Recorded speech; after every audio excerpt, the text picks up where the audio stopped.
Hello. Do you know, there may be problems today when it comes to health risks, but believe me, it was far worse in medieval England. Health and safety, non-existent. Germ theory, totally unknown. If you were unconscious, no one's going to take your pulse. They might put a bowl of water on your chest to see if you're breathing. Circulation of the blood, complete mystery. Cause of disease, often put down to supernatural forces. When the King of France asked the top brains at the University of Paris for an explanation of the plague in 1348, the answer they came up with was a conjunction of the three major planets in the constellation of Aquarius. The source of most knowledge in the medieval period is the church.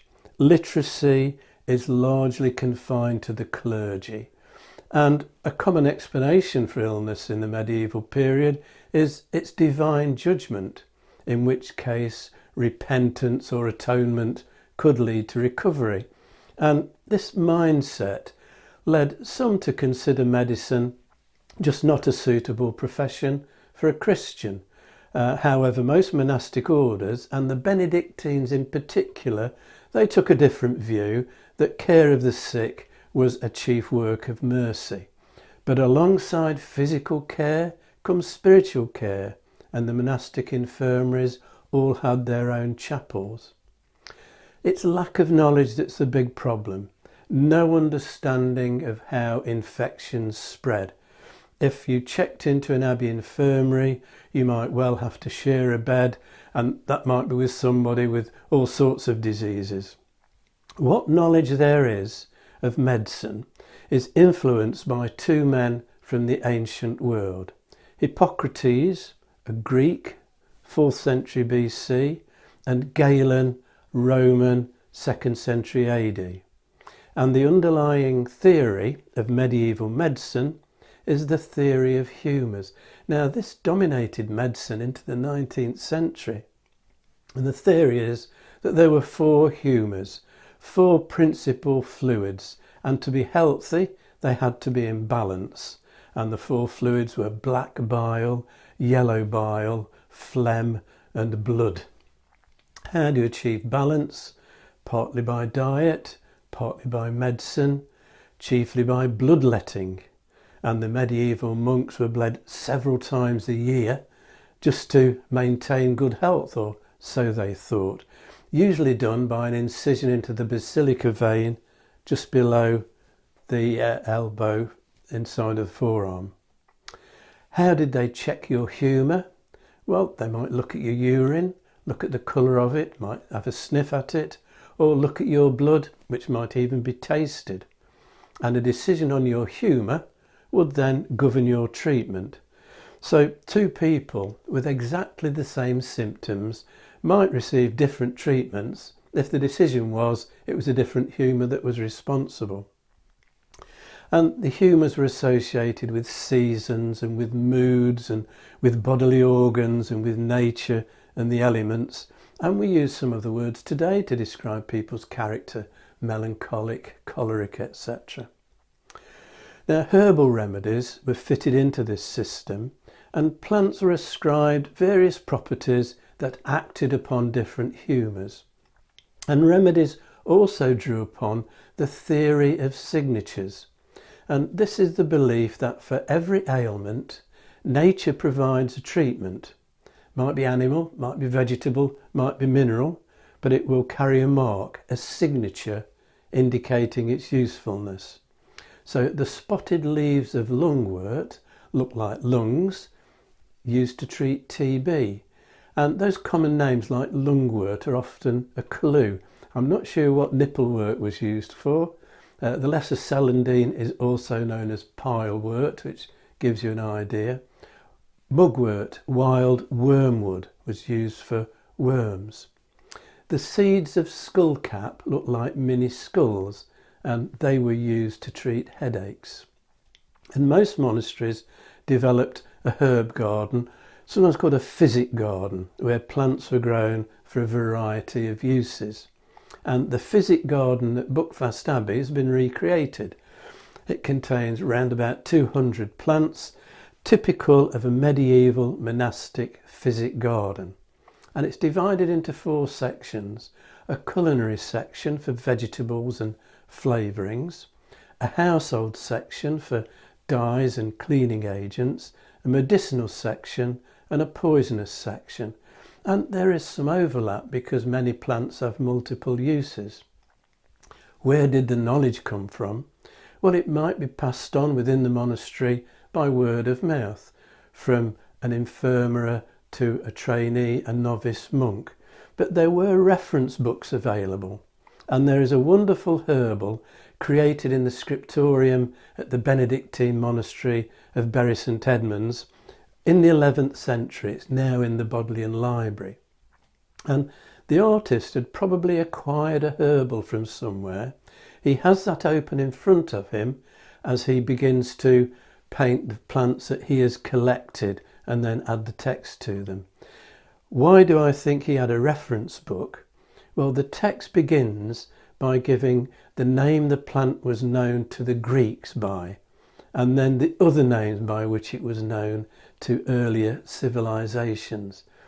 This is a carrot, and this is what it says. By the Greeks it is called Staphylimagrium. Others call it Geiger, others Egon.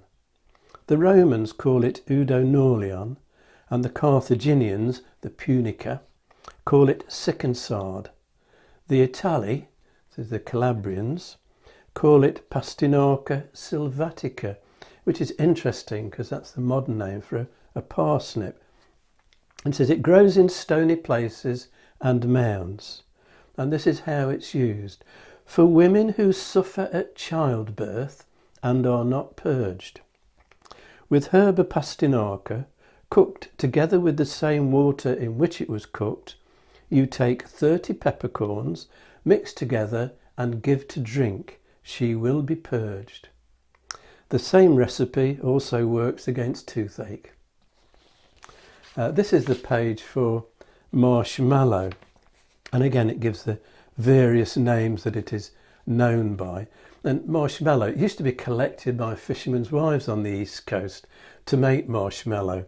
There's a lot of starch and there's a sugar that will crystallise in the root. Today it's made from sugars and starches and glycerine.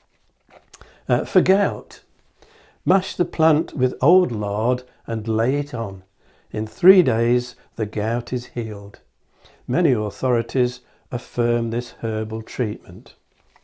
And for abscesses, stew marshmallow with fenugreek and finely ground linseed. Put it on the swelling, it dissipates it entirely. And there are 1 or 2 other complaints that marshmallow can be used for. I think perhaps the most famous page is the bramble, the blackberry, and this was used for dysentery and to staunch bleeding. And we have the strawberry. That was used as a laxative or a diuretic. The horsetail or the false bulrush, that was used for kidney problems. Now this is an interesting plant. It grows in the Mediterranean. It's called a squirrel or sometimes a sea onion. So not a native plant.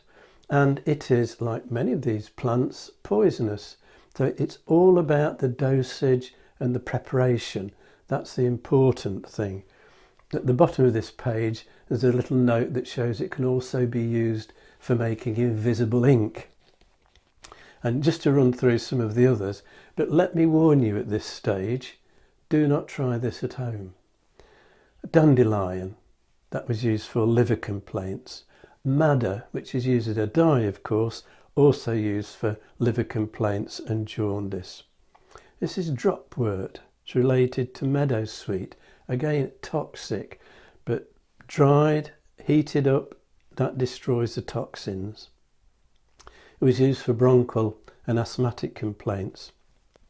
Black bryony, also used for asthma and for rheumatism, and this was another cure for gout. Woad, again used as a dye, but also made into a plaster to be applied externally. It was good for the spleen. Yarrow, was a treatment for colds and for fevers. And this is a nice picture. The description is vervain and the snake from which it gives protection, used against snake bite. Henbane, again poisonous plant, a narcotic effect. So this was used to dull pain. Foxglove and chamomile. Foxglove, again, toxic properties, but used in the right proportions and prepared properly, was used as a tonic or to treat sores and swellings. Teasel was made into a treatment for eye wash and warts. Agrimony, this is another of the liver and jaundice treatments. And just finally one more, Alexander's, introduced into Britain as a pot herb by the Romans, but very soon became naturalised, and you find it on waste ground and roadside verges. Now let me repeat one more time, do not try this at home, and tell you that next time we're going to be looking at the wider monastic estate, so we're going beyond the monastic precincts. If you've enjoyed this video, hit the like and subscribe buttons and click on the notification bell to be informed when the next video is released, or you can subscribe by clicking on the rose window over my shoulder.